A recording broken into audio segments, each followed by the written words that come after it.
দাবানলে জ্বলছে যুক্তরাষ্ট্রের ক্যালিফোর্নিয়া অঙ্গরাজ্যের লস অ্যাঞ্জেলস শহর। ভয়াবহ দাবানলগুলো নিয়ন্ত্রণে আনতে হিমশিম খাচ্ছেন দমকল বাহিনী। কোনোভাবেই নিয়ন্ত্রণে আনা যাচ্ছে না ছড়িয়ে পড়া দাবানল। আর তাই শহর, ঘরবাড়ি, গাড়ি দাবানলের হাত থেকে রক্ষা করতে ঢেকে ফেলা হয়েছে লাল গোলাপি গুঁড়োয়।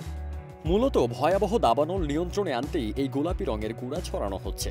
কর্তৃপক্ষ জানিয়েছে, আগুন নিয়ন্ত্রণে লস অ্যাঞ্জেলসে হাজার হাজার গ্যালন গুঁড়া ছিটানো হয়েছে। কিন্তু গোলাপি এই গুঁড়া পদার্থটা কি এবং এটি কিভাবে দাবানলের বিরুদ্ধে লড়াই করতে সাহায্য করে?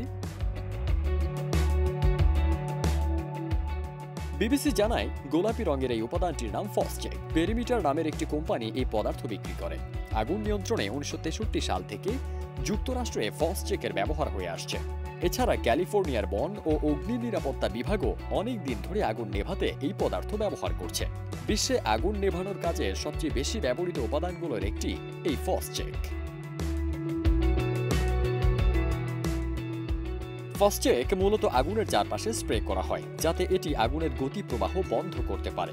এর উপাদানগুলোর মধ্যে রয়েছে 80% পানি, 14% সার জাতীয় লবণ এবং 6% রঙিন ও ক্ষয় প্রতিরোধী উপাদান। এটি জ্বালানির তাপমাত্রা হ্রাস করে এবং অক্সিজেন সরবরাহ কমিয়ে দেয়। তবে এই ফসচেকের এই গুঁড়া যত শুকাবে, পুরোপুরি পরিষ্কার করা ততই কঠিন হয়ে দাঁড়াবে।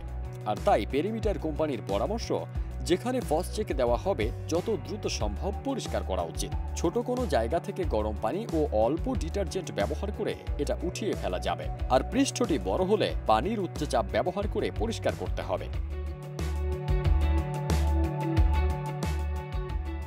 তবে ফসচেকের ব্যবহার নিয়ে বিতর্ক রয়েছে।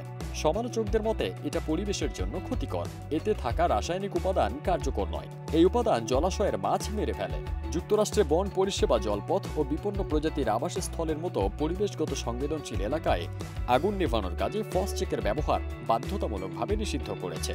তবে মানুষের জীবন কিংবা নিরাপত্তা হুমকিতে পড়লে এই নিষেধাজ্ঞা বলবৎ থাকবে না।